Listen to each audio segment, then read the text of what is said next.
People have been asking how I do certain things when making an edit, so this will be a much more detailed version of my previous tutorial video where I vaguely explain a few aspects of my edit process. That video is much more aimed at showing people how I make my edits high quality rather than how I make an edit itself.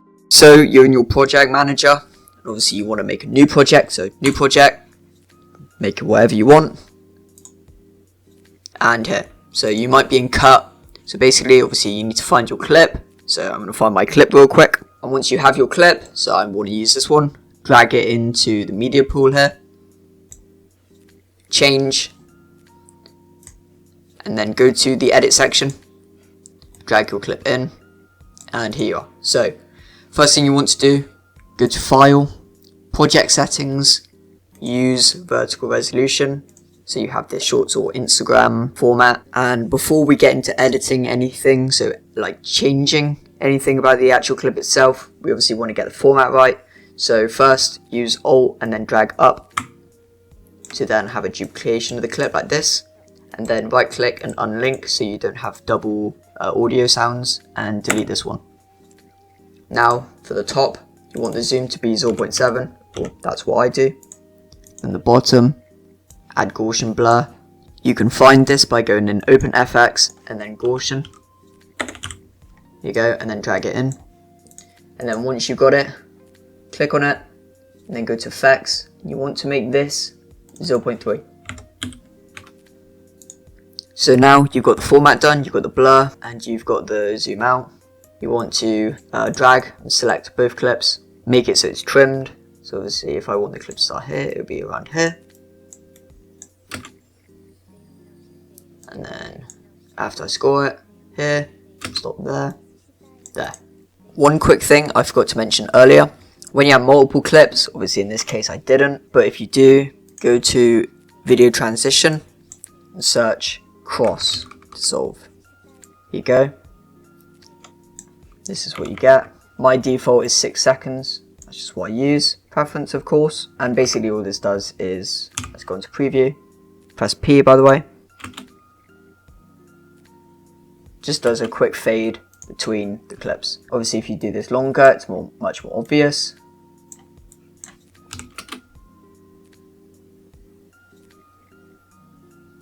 But yeah, quick thing that I use all the time, but I forgot to mention, if your PC is struggling with loading every time you want to play it, go to Playback, Timeline Proxy Resolution, Quarter. Basically, it's just low quality, so it loads faster when you're editing. But obviously when you go into actually export it, it's still the normal quality, so you don't need to worry about changing it. Now you'll probably want to add flashes, so search up adjustment layer in the toolbox. There you go. You want this to be short, can be half second, second, obviously your preference really. And if you want to time it to say reset, just using Control and the plus or minus to zoom in for more accurate individual frames, and using arrows to change the timeline marker to go back and forth, like this. And as I get the impact of reset, which here, I then drag it towards the marker and then it should just snap in place. Okay, so once you've got it in place, right click and open in Fusion. Now, when you're in this section, you want to go to the 5th icon, which is called Color Corrector. And you want to increase the brightness to maybe, obviously it depends on the map, because the brighter the map, obviously the more overpowering it will be, but say let's just do 20. And then you also want to have minus left. So it makes everything glow, but it doesn't make it look washed out, because that is what happens if you don't take away lifts. So what you want to usually do is have the brightness say it's at 0.2, you'll have the lift at minus 0.19. So you want it one below in a way. Then go back to edit. You see this little thing here, the little white icon in the corners. You want to drag this from the right side to the left side all the way. And then when you watch it back, adds a nice little glow. For the purpose of this video, it's a little bit dark, so I'll put it to 0.3, and then say for example, in this I would do 0.29. Watch it back. Nice, a bit more obvious now. So then I will repeat this for, say, every reset I get in this clip.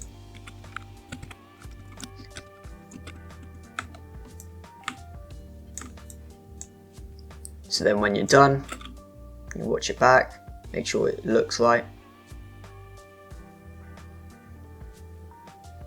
There you go. And you also might want to add a flash to when it goes in. So just use the arrow keys to time it right. Remember the Alt and drag to duplicate it, and there you go. Now after the flashes are done, you might want to change the color of the clip. So say every single time you get a reset you want to change the color, we'll drag an adjustment clip over where you get the first reset and drag it to the beginning of the second light. Then right click, open infusion page, and this time go to color. So say we want to change the blue to, say, I don't know, pink, we would use the circle, the icons here, the colors, and say we want to make this pink, you drag this down. There you go, it's pink now. And let's look back real quick. So we can get a reset, it also goes to the pink. So that's how you do hue versus hue. But maybe, for example, you actually want to make the red less vibrant. So you click onto hue versus saturation, which is the second icon to the hue versus hue, and we click on the red circle and bring this down. See, there's no red. So now you can only really see the blues. So for the purpose of an edit, you might want to change the color from this every single time you get a reset. So use the Alt and drag to put it over to the next clip. Right click, open infusion page like you've done before. This time, this hue versus hue, maybe you want to make the blue green. So now we've got green. So when we watch it back, it'll go from the purpley pink to the green. And then say you want to do it again. It's the same process, which I'll probably speed up now, and then I'll show you what it looks like once I'm done.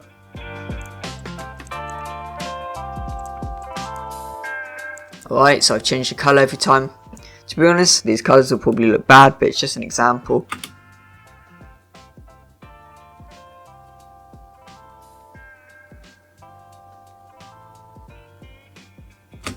And I can quickly just show you one of my actual posts, so I can reference that and show you what I've done in those ones, which actually do look better than this real quick. So I found a good example here where I musty it, then through the musty to the air dribble, I then make the hue only yellow. And then when I get the touch, I actually use a dynamic keyframe to then go through the color wheel, so it does multiple.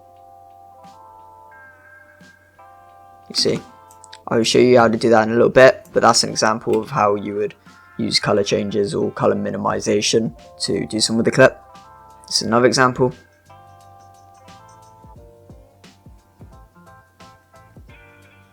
So yeah, that's just giving you an example of how you'd use these things, but it's all with just the very basic thing of changing the color wheel. I'll show you this one. It's probably that I just make everything, yep, everything but the yellow is all the way down. So yeah, another way you can do color changes is, I'll delete these real quick. Adjustment clip, line it from the first to the start of the second. Open infusion page, color. So say for example you want to make a specific color a little bit more accurately what you want. So because with this, hue versus hue, say you want to change the red, sometimes you're not getting quite the colors that you want. Obviously they are all there, but sometimes it's just harder to achieve, you might find. So what I do is I use this one here, so the second one, and say we want to change the blue, color picker, and it chooses that specific thing, and it has a really good range. This is way better for when you're trying to do specific color changes, I find. So look, it just has, it's a little bit clearer as well to show. Obviously if you don't want to make it coloured, you can just have it in the middle. But yeah, the further out you go, the more saturated it is, and also obviously you can just make it all the different colours. So I'll show an example real quick of how I might use this in a clip. Okay, so I've made every bit of the blue hue different colour now. When I get a reset,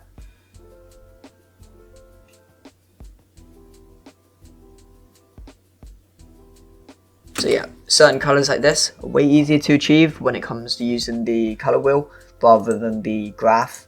So yeah, just one thing to keep in mind. So once you are done with the flashes and the color changes, you might be wondering how I get certain saturation, but it looks like it's slightly stronger in color, I guess.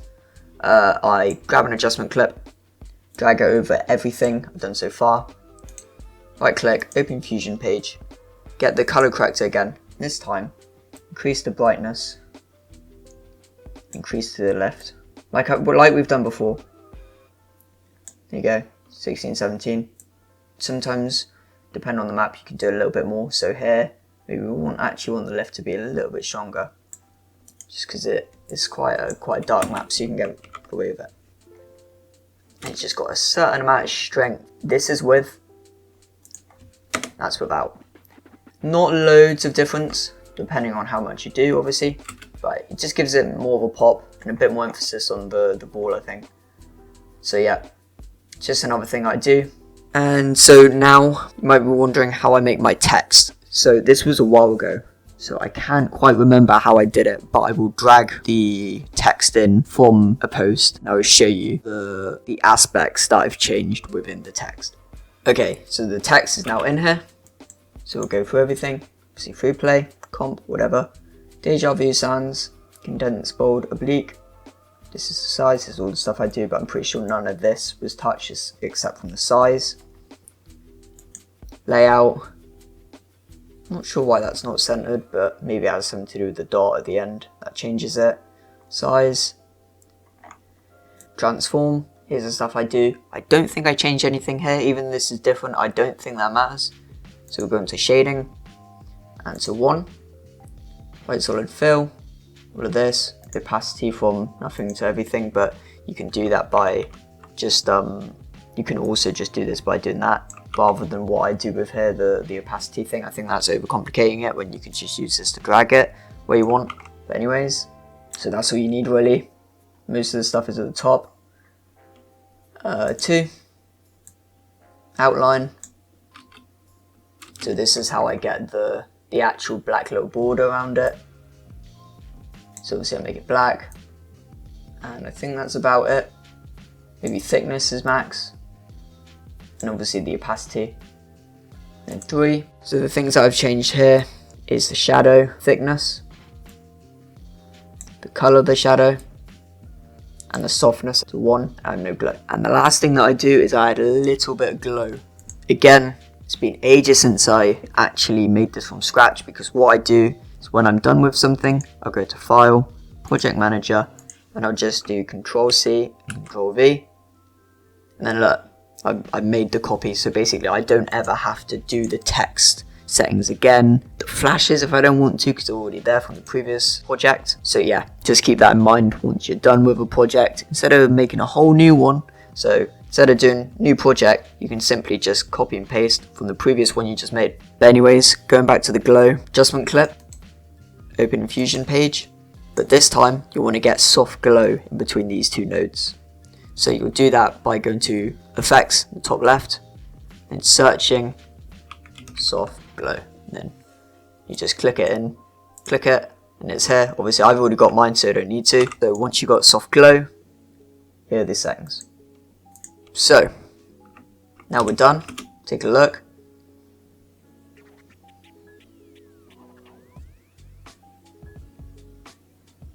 And there you go. So this is the bare bones of what I do. I'm being a bit lazy. This is probably how I make a post. And here's a couple different things that when I've experimented I've found look good as well. They do take a little bit more time to get right, depending on the map, the brightness for example. And say for example, as we go through the clip, I want it to get darker and darker until it's just black and white. So what you'll first do is drag the left to the right, so it starts fading from colour to no colour. So say I want it to start as I get the first reset, I would use the arrow keys to line up, so I've got it lined up already fine. And then I'll go to the end to see when I actually score the clip. There, okay. So now right click, open in Fusion page, go to colour corrector. You can actually do this two ways. You can do it in here, you can do that, It does the same thing. Slowly fades to black and white. Or instead of going into Fusion page, delete this, go into color. You see sat here, saturation, make that 0, or you can scroll it as well, depending on what you want. But say you put that to 0, also does the exact same thing in making color to no color. So what I'll often do once I've done the low saturation, I'll decrease the shadows, basically making them darker. So you can see here when I drag up, makes them brighter, drag down, it's very dark. So usually I wouldn't do any more than -50. This is pretty extreme already, but yeah. So as it goes black and white, it's also fading into the darker shades, obviously being the shadows, being much more prominent because of how dark they are. And another thing you can do, if you want the lighter parts, say here or here, you can see, obviously the ball is quite bright. You can go to high light and increase this, make them more prominent, or obviously go lower. It's much more muted. I find this useful for maps where the crossbar or the map areas are too bright. So for example, if we think this is too bright, we might put it here just to mute it a little bit more, because some maps, when they're brighter like this, you don't want that, so you just lower it to say, yeah, -20 for example. In this one though, to be honest, we might get away with actually increasing it a bit because it's not that colourful. So let's put it to 40 and then have a look.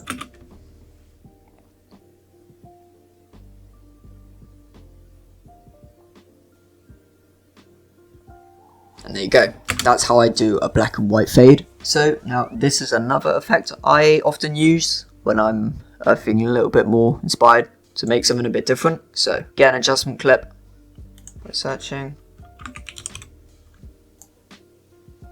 And now you want to look up light rays. Open FX and then here, drag it in. When you see it starts, it does what it says, light rays. I often do at an angle, or if not often, I always do. And obviously this is depending on what you want, but I usually do it going up like this. But obviously here, for example, say I get it, I have it fade in, and I find, oh, it looks a bit bright here. I would go down to brightness and lower that. So then that's what it looks like. If you want to change color, see here it is. Say for example you want to change the color of this throughout though, select this diamond here. When you're at the beginning, then when you're at the end, select it again, and then select a different color, so blue. And then when you watch it, fades into it being red, and then it goes through the different motions of different colors till obviously ends. We'd want it ending when we actually hit the shot usually. So this is what it looked like once you've done all that.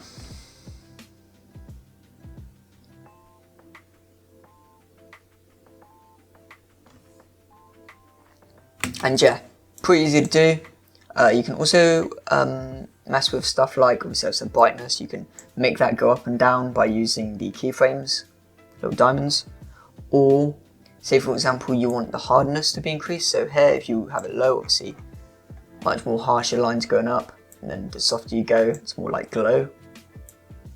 So in a way, if you want to, you could use light rays as another way of showing glow. And say for example, as you progress through the clip, maybe you want the length of the rays themselves to increase. So here we've got them quite short, press diamond, go to the end, press it again. Say we want to make it 0.5. Here, let's increase the brightness so you can just see the difference. You can see as it goes through the clip, it gets longer and longer. Obviously that's very extreme and hard to see. But if we have a lower brightness, it might be alright, maybe not. But yeah, stuff like this, cool to mess with, just got to try it. Some stuff works, some doesn't. Really depends also on the shot, the map. You know, if you're further away from the goal, maybe stuff like this wouldn't be as like distracting. All these lights here in the end.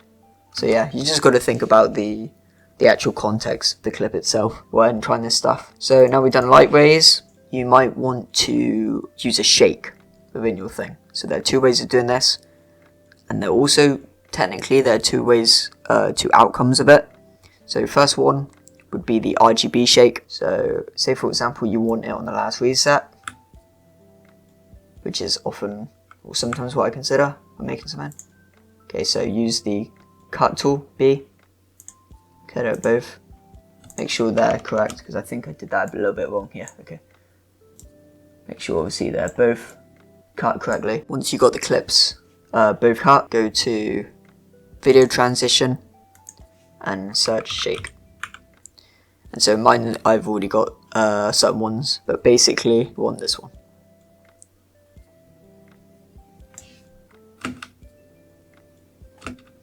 So you see that when you drag it in, obviously you want to do it on both. So here, this is very fast, so it's a bit more jarring.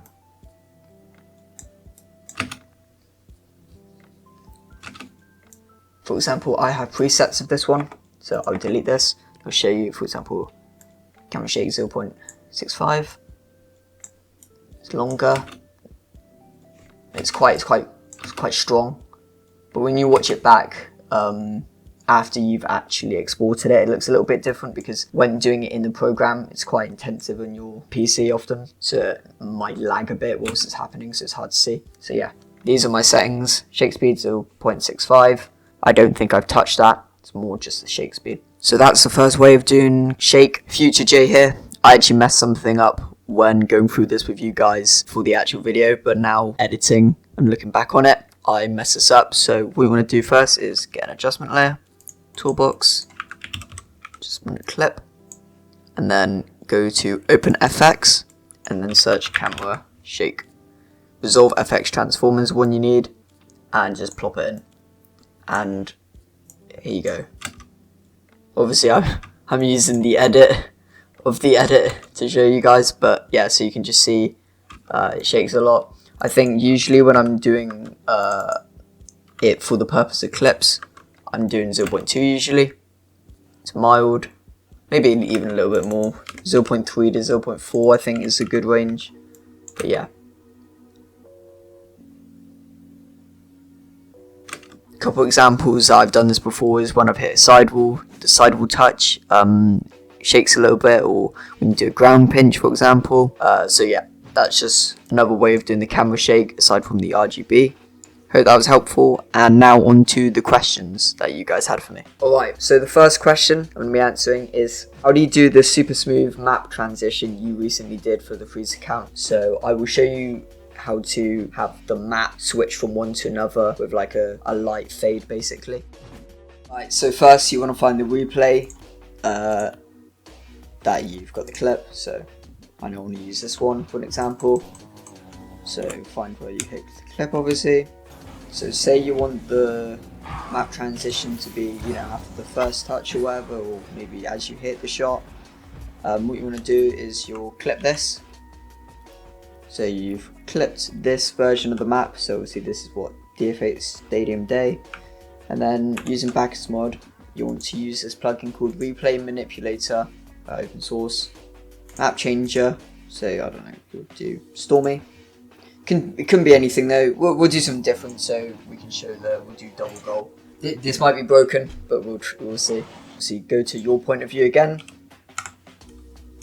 Just record, you know, obviously the most important bit is when you want the transition. So say it's here. Alright. We'll somehow make this work. Obviously it's scuffed because it's in a completely different map, but you get the idea. It's a different map. By the way, I'm not sure where you would find the open source manipulator plugin, but if I can, I will let you guys know, like now in the where you would find it. Okay. So once you've recorded both instances of the clip, so obviously we've got DFH Stadium Day and then the weird double goal map. We'll find them in our files, obviously, drag them in, and so obviously we want to trim them real quick. So now this one is trimmed. Obviously we'll do the same stuff we do on a normal post, so 0.7, then Gaussian blur.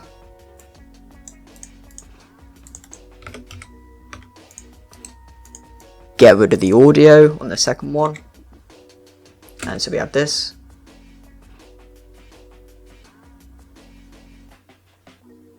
So once we're happy with that, say you want the fade to happen here. So what you'll do is, this is a little bit of an annoying one, but basically you want to find the frame after, obviously say this instance, if this is the frame that I want it to start. So we'll go on to this one.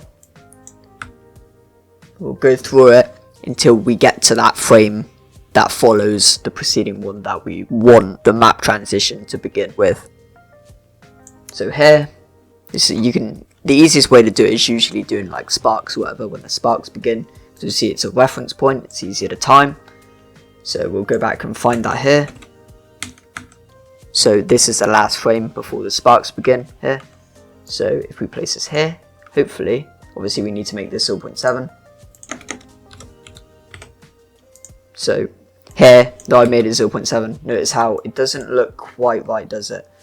And this is because obviously the replay plugin, when it, like the sparks begin, kind of differs every time you go through it.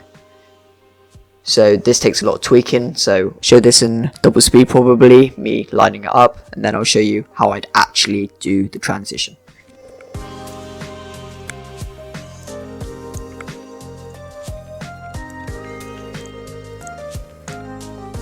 Alright, so I've now lined it up with the clip, so when you watch it back, flicks like that, this is good. Okay, unfortunately, obviously, as you can see, that's just finicky. There's no real, at least I found there's no real way to time it right perfectly. I mean, what you could do is you could use a timer, so the second that the clock goes, say, 48 to 47, you could do it. But obviously, if the clip, you know, the moment you want to happen isn't in that interval when a second passes, obviously you can't do that, but that's a suggestion. That might make it easier for you. So now you've got this, what you want to do is actually just put it on top of the other one, in a way replacing it, and then obviously you want to alt and drag below, so you replace this as well. Then what we're going to do is search, obviously I've got it here, but search in video transition cross dissolve. For me it'll be 6 seconds, which obviously won't be right for this, because it's too short. At least it, you know, might be good for some edits. Obviously for this I think it's too long, so let's do for 2 seconds. And then obviously, so once you've got it to the desired distance when you watch it, beautiful, fades nicely. Obviously you want to do it again, so you can just do Control C on this one, and then click in the middle, Control V, boom, got it. So watching it back, fades perfectly. Obviously the reason why this is black is because this one is also 0.7, so we set that, add the Gaussian blur, rinse and repeat what we've done before,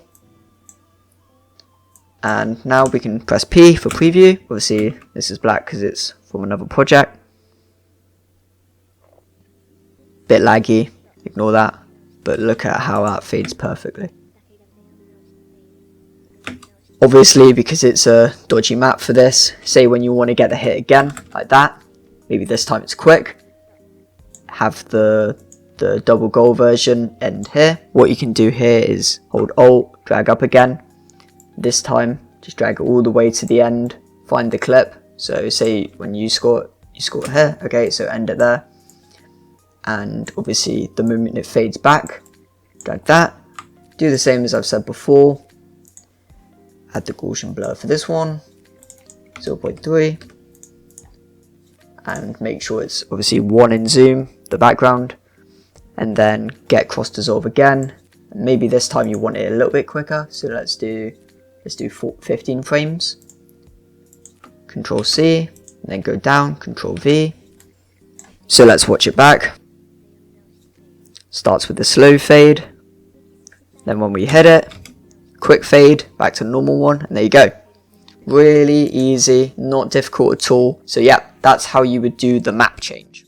So second question is, what application do you use? So I use DaVinci Resolve, which is a PC program. Been using it for a while now, highly recommend. It's free, so I mean, there you go. If it's free, why not try it? Even if you don't like it, you now know. But yeah, on to the next question.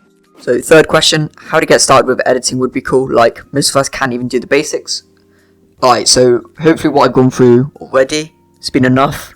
Obviously, there's something else you aren't sure that you've seen me do and you want me to explain. I'm very happy to go through it. So yeah, let me know in the comments if you do want anything. But hopefully this has been sufficient for what I would consider the basics at least. So next question is, how do you make it so you only have one color on the clip? Alright, so very easy one. Say for example, we'll get rid of this obviously, makes it a bit difficult. Search adjustment layer, but obviously I would recommend, if I haven't mentioned it already, favoriting it so you have it down here, just easier to find. But anyways, drag it in, right click, open a Fusion page, color, go to the graph, and go to hue versus saturation, and say for example in this clip you only want the blue, you select the blue icon, then drag everything else down.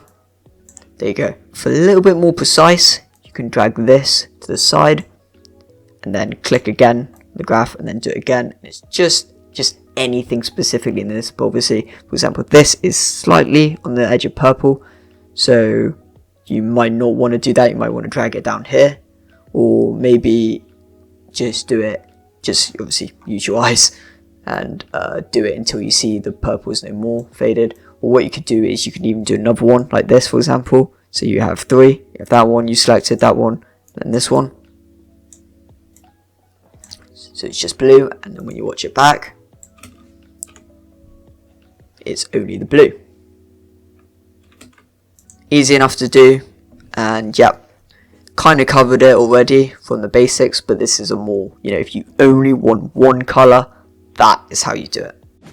Next question is, how do you do the color change that you do with keyframes? Alright, so obviously this can be a follow-up from this one. Say for example, you have the blue, but you want it to change to say red. You do the same process, go and open in Fusion page, go to color, and here go to hue versus hue, and say you want it to start in the blue and you want it to fade into, like, I don't know, let's say this red here. So I'll go back, so it starts at blue. So what you want to do is you want to go to the keyframe section, right click here, add dynamic keyframe, and then go to the end. Whoops, go to the end. Go to the end. Oh my god. Right click, add dynamic keyframe, click on it, click on the little diamond, then go to obviously the desired color you want. So I want a reddish pink,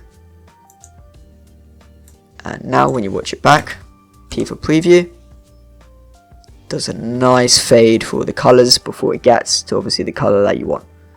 So that is how you do the color change that I do with keyframes, which I'm guessing is the type of thing you meant. So hopefully that was helpful.